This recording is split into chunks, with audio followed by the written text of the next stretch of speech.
Within these arts we find the archetypal and numinous symbols of individuation, which, like golden keys, serve to unlock the gates of wisdom to salvation.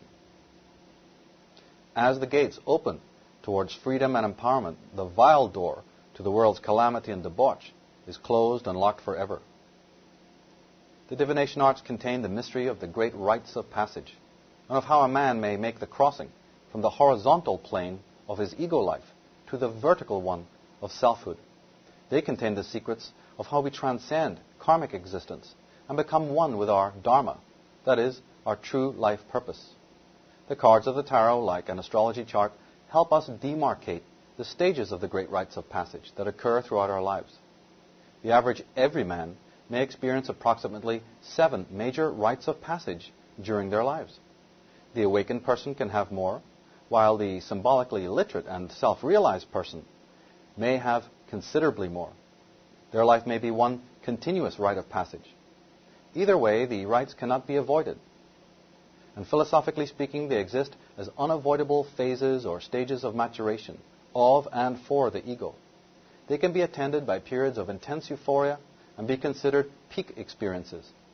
However, they can also be times of enormous emotional and spiritual challenge when we are confronted by resistance of authority figures or strange inner compulsions that disturb our equipoise and confuse our domestic and social interactions.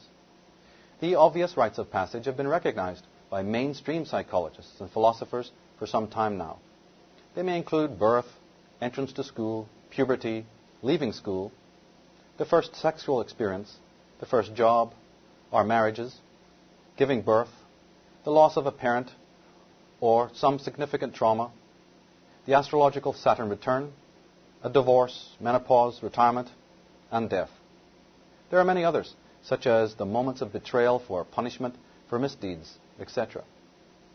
Not to mention the various euphoric experiences of a creative, religious, or mystical nature. Each person's ego life has its own particular rhythm, movement, and duration. All of these are plotted in one's divination charts. The more unique a person's character, the more unique their individuation process will also be, and the more distinctive the rites of passage leading to them.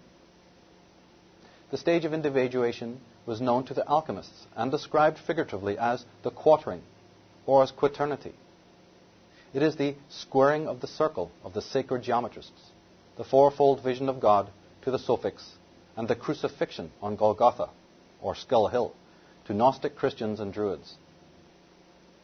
It was cryptically referenced by shamans, Brahmins, Vikings, and Hopis, and every enlightened civilization on the earth, who maintained a strict reverence to the rites and rituals associated with biological and psychological maturation. Those who have seen fit to ignore, marginalize, and annihilate the shamanic way, and who are responsible for the purveyance of false anti-human ideologies, have succeeded in bringing the planet to the brink of ecocide and mankind to the precipice of psychosis and oblivion. As a result of their subtle and overt coercion, millions of fear-ridden people, like barren, crumbling debris orbiting a dead sun in the cold wastes of space, circulate around and prostrate their dignity and sanity before the sterile religions, which offer neither light nor warmth. For the mundane and pragmatic everyman, the various rites are experienced as uncomfortable and even alarming deviations from the clear, sunny horizons, which are the destinations of the amped-up ego drives.